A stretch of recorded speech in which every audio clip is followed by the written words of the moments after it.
أن أقاتل الناس حتى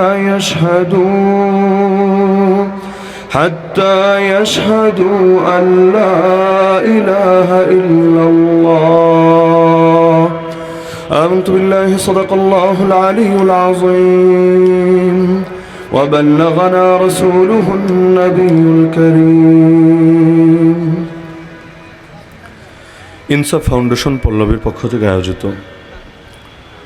আজকের এই বার্ষিক ওয়াজ মাহফিলের সম্মানিত সভাপতি, উপস্থিত আমার শ্রোতা ওয়াজিবুল ইহতারাম হযরত উলামায়ে কেরাম, এলাকার গণ্যমান্য মুরব্বীগণ, স্থানীয় এবং দূরদূরান্ত থেকে আগত দিন দরদি কোরআন প্রেমী তাওহীদ জনতা এবং পর্দার আড়ালে থাকা মা বোনেরা।